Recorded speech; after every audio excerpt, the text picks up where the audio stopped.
Good morning, good afternoon, good evening. This is Alan Burgos from the hashtag Walk with Land channel. Welcome and welcome back to our channel. All right, so let us just honor our subscribers. They are now 4,000. Sorry, 5,455.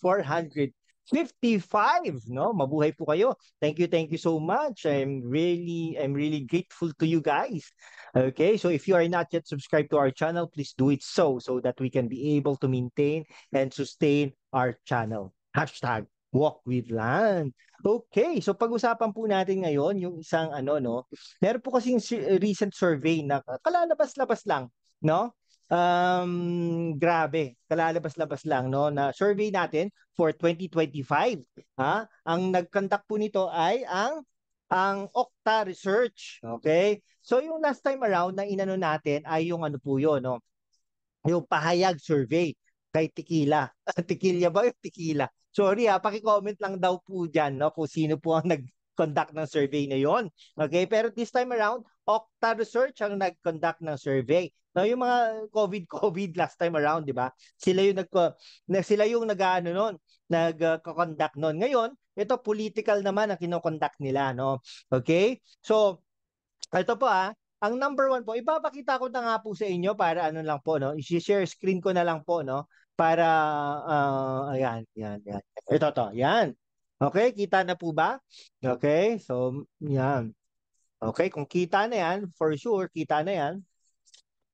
Okay, ito yan, oh. Kita nyo na po ba? Ayan na po ang mga lumabas na pangalan sa survey na kinandak ng Okta Research. Okay, now, ay siyempre dito sa ating programa, inaalam po natin ang background ng mga politikong ito. Sandali lang po wait lang po Okay, wait lang.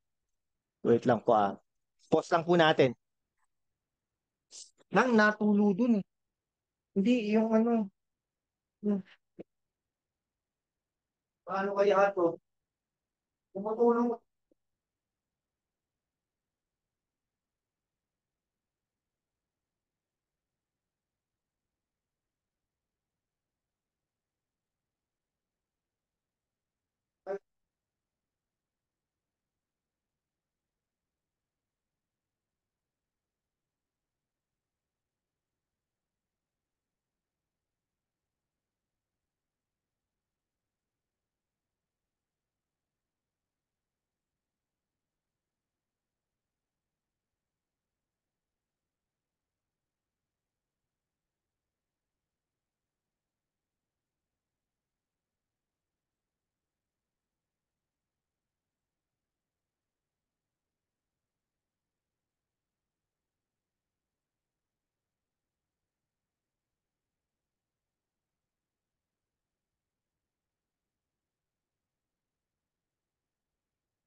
Ayan, hindi po pala tayo. Sorry naman, no? Hindi natin na post yung recording, yung sharing pa lang na post natin. No, so anyhow, thank you so much. Kasi umuulan po no? Hindi naman po natin iaano yan. Okay, so umpisahan po natin saan po ba natin uumpisahan? No? Sa baba na lang, no? Yung number 12. Okay, para malaman nyo naman po. Okay, pero ano po ito yung numbers po nila, makikita nyo na po yan sa Okta Research. Okay? Pero ito, tingnan po natin yung background ng bawat politiko. Bawat politiko na ano, no? Yung number 12 po, actually, pantay sila ni ano no? Lito Lapid, if I'm not mistaken. Okay? Yan, Lito Lapid, if I'm not mistaken. Pero, iano natin. So, pares silang 20% yata no? Okay? Pero, linagay na natin si Vice President, former Vice President Jejomar Binay. Si Jejomar Binay po or Jojo Binay ay naging mayor po yan ng matagal sa Makati City. Okay? Last time around, tumakbo po yung senador, natalo po siya. Okay? Yan, natalo po siya. Tama po ba? Yes, tumakbong senador. No? Tapos, actually, pangatlong beses na siyang natatalo. No? Pangatlong beses na siya natatalo. Okay? Natalo siya bilang senador, natalo siya bilang congressman, natalo siya bilang, ano ba to? Bilang presidente ng Pilipinas. So yan, tatlong beses na natatalo. Okay? So ito po ay ama ni Senator Nancy Binay, no? Ama rin po ito ng dating Mayor Junjun Binay at ni Mayor Abby Binay. Okay? So, ito, pag kunwari nanalo ito, ay papalit ito kay Nancy Binay kasi si Nancy Binay po ay hindi na eligible to run for re-election this time around. Okay? Siya po ang number 12. Number 11 po ay ang dati pong senador na si Manny Pacquiao. No, alam naman po natin, tumakbo po yan last time around na bilang presidente ng Pilipinas, ngunit natalo po yan. Okay? Boksingero po, dating boksingero din po yan. Ngayon ay umaaligid-aligid kay Presidente Bongbong Marcos. Okay? So sa mga pagpunta ng mga lugar ni Presidente ay nandun siya. Hindi ko lang alam, baka bumaliktad na siya at kandidato na siya ni President Bongbong Marcos. Hindi natin alam. Okay, yan. Tapos ang pang ano naman po natin, ang pang 10, no? Pang 10 po natin ay si Senator Pia Cayetano, no? Si Senator Pia Cayetano ay naging congresswoman yan ng Taguig. Kapatid yan ni Alan Peter Cayetano. At ito ay anak ng dating kompanyero Cayetano na dating naging senador, ngunit nawala na rin po sa ngayon. Okay? Ang next po natin, ang pang-siyam po natin. Okay? Mabilis po ba tayo? No? Mag-comment lang daw. Mag-comment lang kayo diyan kung ayon ba kayo sa mga senador na nababanggit natin, no? Kung tama pa yung sinasabi natin. Pero for sure, kasi nire-research naman po natin yung mga yan. Okay? So ang ano po, ang next po natin, ang pang-siyam natin ay ito ay dating madami pong na ano to, no? Na napuntahan ng madami pong mga posisyon, no, sa gobyerno, no. Actually ito ay dating naging senador ng Pilipinas. Okay, so naging chief PNP rin po yan. Alright, naging consultant din po yan, no, advisor ni Pangulong Noynoy Aquino, kaya maka-Aquino din yan no, si Ping Lacson. Naging PNP chief ni Erap Estrada, Presidente Erap Estrada, ngunit hindi po naging loyal kay President Estrada. Yan po talaga ang napupulaan sa kanya. May farm po yan sa Cavite. Balita po tatakbo sa Cavite yan as governor. Pero hindi po talaga mananalo yan no? Na local, sa local election. Kaya senador lang po talaga ang pinupunteriya niya, no? Si Senator Ping Lacson. Pero banggitin rin po natin, no, aside from the late Senator Joker Arroyo, siya lang po din ang hindi tumatanggap ng Countrywide Development Fund or yung Pork Barrel Fund. Magaling po ito sa budget. Talagang inuusisa niya ang budget para sa mga Pilipino. Okay? Tumakbo po ito bilang presidente 2 beses. Ngunit natalo rin po yan ng 2 beses. Kaya Senator Ping Lacson, wag na natin gawing 3 beses kang matatalo sa pagka-presidente. Ang next po natin ay si dating Mayor Isko Moreno. No? Alam naman po natin, naging mayor po yan ng Maynila. Tumakbo po yan bilang presidente ng Pilipinas, ngunit natalo po last time around. Actually, 2 beses na siya natalo sa national election. Una, tumakbo siya bilang senador ng Pilipinas sa ticket ni Senator Grace Poe na bilang presidente ng Pilipinas, ngunit natalo po siya. Okay? Naging ano rin po yan, no? Mga undersecretary po yan ng DSWD, naging ano rin po yan, no? Naging parang chairperson ng Rail Commission or commissioner, something like that. Alright? Naging konsihal, naging vice mayor, naging mayor ng Maynila. 1 beses lang po siya naging mayor ng Maynila, 1 term lang po. Pero qualified po siya na maging 3 term. Kaya lang, nag-ambisyon Nag-ambisyon ang lolo nyo. Okay?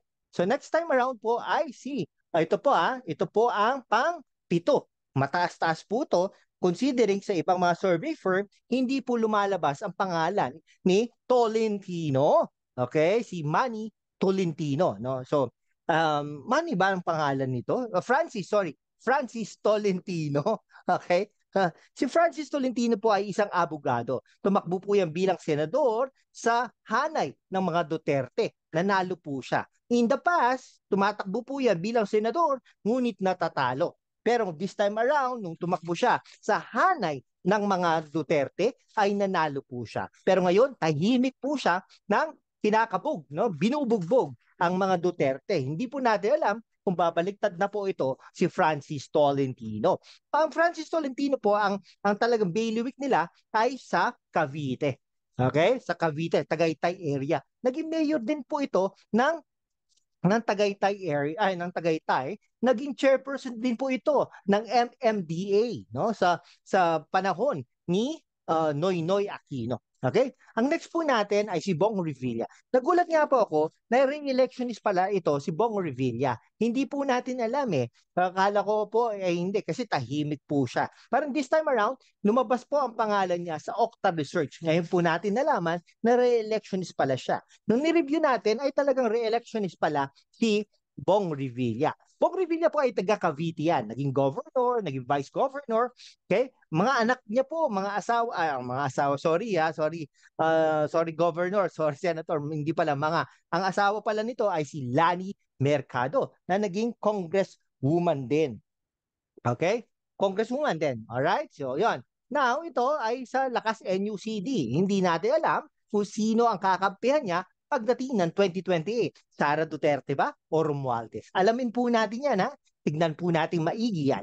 Okay? Ang next po natin, ang kakampi ng mga Duterte, no? Si Amy Marcos. Amy Marcos, alam naman po natin, naging governor yan, naging congresswoman yan ng Ilocos Norte. No? Aside from that, kapatid po yan ng Pangulong Bongbong Marcos. So, ano na yan, no? For sure, parang ano na yan, matik na yan, nakasama yan sa Budget 12, no? Hindi lang na natin alam kung mag-aim siya as number 1 senator.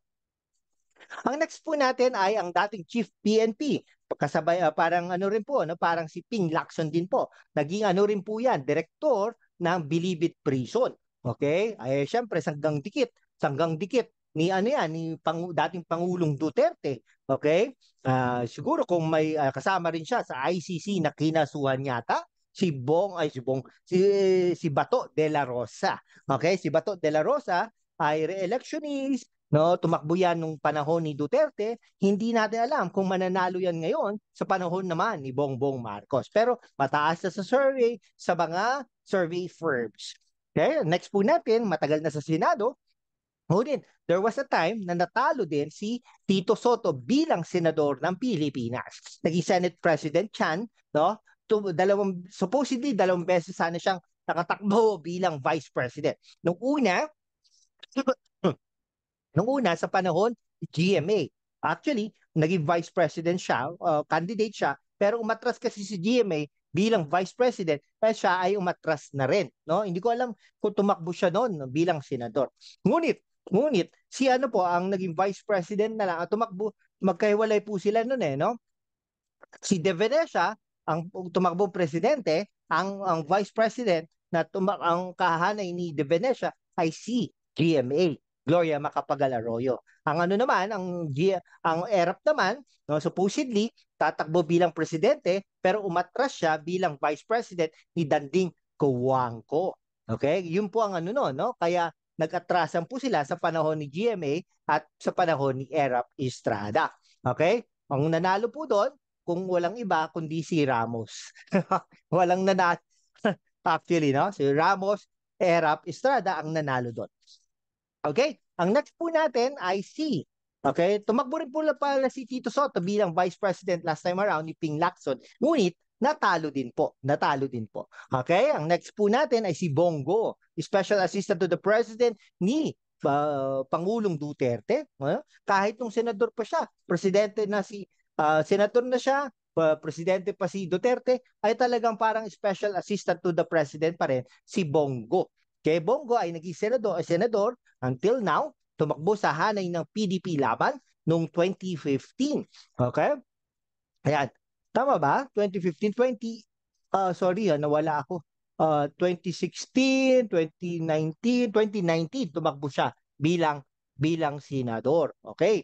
Yan. Ang next po natin ay ito si ACT-CIS congressman. Okay? Broadcaster po ito, si Erwin Tulfo. Pero dati pong DSWD secretary, kaya lang twice po siyang na-bypass ng Congress. Pero what an irony kasi nung na-bypass siya, okay, hindi na siya ni-reappoint ni Pangulong Bongbong Marcos, pero pumunta siya, no, as a congressman ng ACT-CIS party list, naging congressman na siya, ng ganito, no? Tapos ngayon, talagang number one siya ngayon sa mga survey firms, and I believe baka mag number one or mag number two ito, depende sa machinery niya. Okay? Ito rin, I believe, ito rin ang preparasyon ng mga Tulfo, no? Ng mga Tulfo para sa 2028. Kasi si Raffy Tulfo, ayan ang dark horse, no? So parang tatlo maglalaban-laban diyan sa 2028. Una, si Sara Duterte dahil Vice President na siya. Okay? Pangalawa, Speaker Romualdez. Okay? Saktong-sakto kasi ang position niya, no? Malapit na malapit siya sa kanyang pinsang buo. Okay? Pag naging speaker uli yan, 2025, tuloy-tuloy na yan. Believe me on that. Balikan nyo itong video na ito. Okay? Alright. Ang pangatlo dyan, ang dark horse dyan ay si Raffy Tulfo. Okay? Yan, Raffy Tulfo. Kasi last time around, number 2, si Raffy Tulfo. Number 1, si Robin Padilla. Siyempre, tatakbo ba si Robin Padilla bilang Pangulo ng Pilipinas? Good luck naman sa atin kung tumakbo siya. Okay, at nanalo, no? Nako, ewan ko na lang. Pero anyhow, ayun, no? Robin Padilla can be a vice presidential candidate. All right? Amy Marcos can be a vice presidential candidate also. Sino pa ba? Ayan. Ayun, yun lang. Yun yung mga pangalan na yun na nabanggit ko. Okay? Una, sige. Una, si Sara Duterte. Bakit si Sara Duterte? Kasi vice president na siya. Pangalawa, Speaker Romualdez. Okay? Nandun na siya no? Malapit na siya sa kusina. Okay? Pangatlo, Raffy Tulfo dahil number 2 siya nung last election. Okay? Now, ang mga vice presidential candidate na pwede dyan ay itong mga pangalan na ito.